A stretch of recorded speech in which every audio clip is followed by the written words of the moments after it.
Hey Lupus Life Hackers, Janeen here from Lupus Health Shop. Welcome back to my channel, the #1 spot for lupus warriors, family and friends who want to learn how to decrease symptoms naturally and figure out their root causes. My last video was on hair loss and why it happens and the connection with lupus. This week's video I'm going to tell you exactly how to prevent hair loss and how to stop it naturally. Do you want to live freely with lupus, not have it drag you down, or living in lupus fear of having a trigger, hanging out with friends and having to go home early? If that sounds like you, make sure to subscribe and click on that bell so you don't miss out on your Lupus Life Hack videos.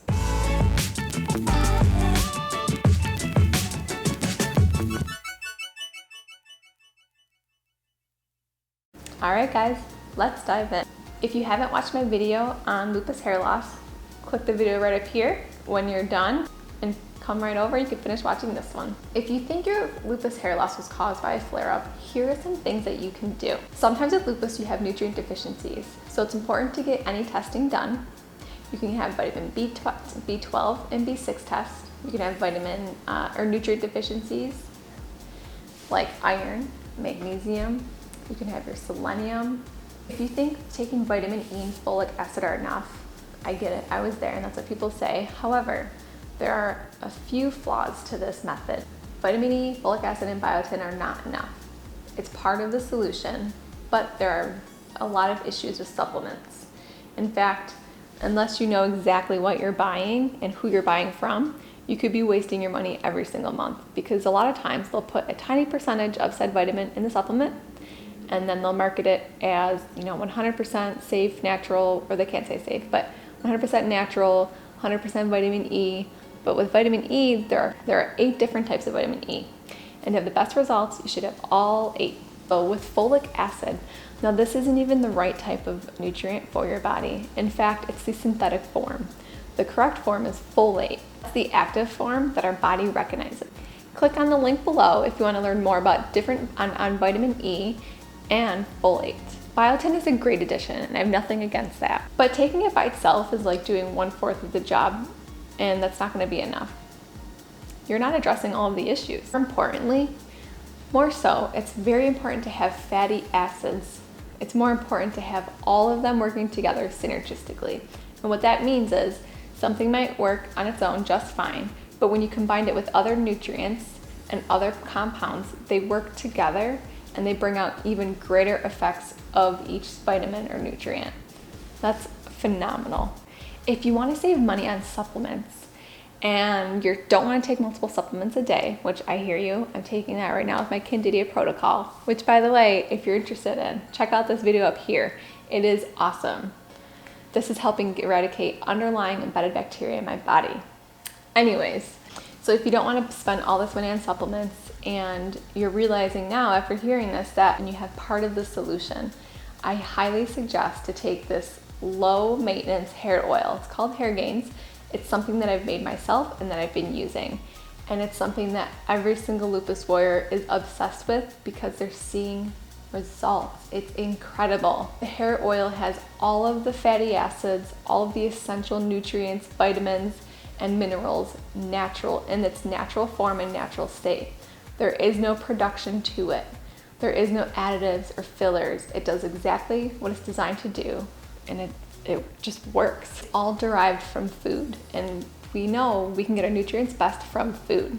So avocado oil has cold pressed castor oil, which means there are no heat treatments or nutrients or anything pulled and then replaced with synthetics, which is what majority of supplements are made from. It also has rosehip oil, grapeseed oil, and Jamaican black castor oil.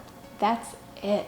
And most of it's organic. What you do is you use it 1 to 2 times a week, put it in your hair, sleep on it, wear it for a few hours, wash it out, and you'll start to see results within a month. This is the #1 product on Lupus Health Shop, and it's something that I use. I've always used it, and it lasts months. So with supplements, you're taking something that maybe you have to spend money every single month to buy more.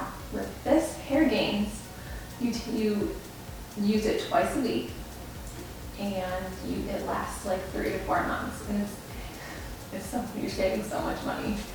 And it does better than the supplements because it has everything needed to work. If you have deficiencies in B12 or vitamin D, this is actually another issue that can cause hair loss. Vitamin D deficiencies happen often with those with lupus, especially because we're avoiding the sun. Medications can also cause this too. It can cause brain fog, skin issues, hair loss, joint pain, so many problems. If you're struggling to eat healthy, juicing is a really good way to get all of your nutrients in, and it's budget friendly. Like what you see so far, subscribe and click on the bell so you don't miss out next week on our new video. Now back to the topic of the week. For B12 and D3, it's especially important to take a high quality supplement, one that is sometimes you really need to take a shot. That helps if you're really low, and then once you're higher, you can start maintaining it with supplements. Just to give you an idea of how your body absorbs it, 50,000 vitamin D3 equates to 10,000 absorbed, so it really does take time. If you think it's caused by thyroid issues, which is a really big possibility, here are some awesome tips. 1, always eat gluten-free. And just to give you an idea, even if you already are gluten-free but you still have symptoms, besides checking out the other issues that you might have that I've mentioned earlier, gluten's in everything. It's in Tic Tacs. It can be in gum. Sometimes it's in paper straws that restaurants give. If you live in a state where they don't allow plastic straws, or if you live in Canada, it can be in different type of foods as a filler. It can be in oats. Even if you have gluten-free oats, some people don't react well to oats at all. Really important to be mindful that you're 100% eating a cross-contamination free meal. Otherwise, you will trigger symptoms, and that is because the protein in gluten resembles the thyroid protein. And because our immune system is not working to its fullest potential, every time you eat gluten, it starts to attack your thyroid. So it's triggering it every single day. There are 6 vital tests for your thyroid. If your doctor's not testing you for 6 of them, and only testing your TSH and maybe your antibodies, that doesn't give the full story. It's important to get all of them done. This video right here talks more about thyroid issues and how to overcome them. Diet. I've always thought I was eating healthy. Just kind of funny looking back now because I wasn't at all. My meals included veggies, starches, and a protein. And that's where I got it wrong. We've been lied to our whole lives, and that's why we're sick, because the food pyramid is completely wrong in how our bodies process food and how to keep us healthy and at our best. Switching to a plant-based diet, which means majority of the food on your plate is plants, doesn't mean all of them, so you can still enjoy your meat. It has been one of the best decisions I've ever made. The rest of the meal, like for example, 70% of my plate will have vegetables. The other is split with protein like meat, eggs, turkey, any kind of lean meat, and once in a blue moon I'll have like beef or red meat. And then the rest of it would be quinoa, sweet potatoes, or any type of healthier gluten-free grain. This will decrease the inflammation that's going on in your body. And when we have inflammation, that's what triggers the symptoms. We might not have a full-blown lupus flare-up, but that's what makes you feel yucky inside, makes you have like just annoying joint pain or brain fog. It's because of the dairy and because of the gluten. If you're avoiding dairy and gluten and you feel like it's not enough, or maybe it's not working, that's a sign that something else is going on, or you're not avoiding the foods correctly. I really highly suggest, maybe you're eating a lot of carbs and sugars that are gluten-free. Just because something says gluten-free doesn't mean it's healthier. Sugar is hidden in everything. In fact, companies put sugar in your bread.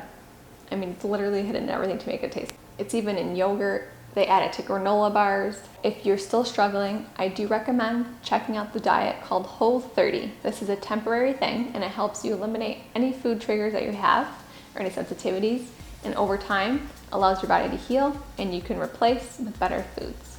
And then you can eat one of those foods once in a while and not react so much. This is gonna help you reevaluate what you're eating. And I have a video on food shopping, how to read labels. Check that one out here. It's gonna help you save money, be on a budget, and eat healthy. I'm sure you're all familiar with the CBD train. Some people say it's worthless, a waste of your money. Other people swear by it. So which is true? If you're on medications or you take CBD, or you wanna start taking CBD but you're nervous because you don't know about interactions, my next video is gonna be on medication and CBD interaction. You do not wanna miss this one. Until then, check out these 2 videos right here. Subs if you loved it, thumbs if you liked it, and I will see you next week.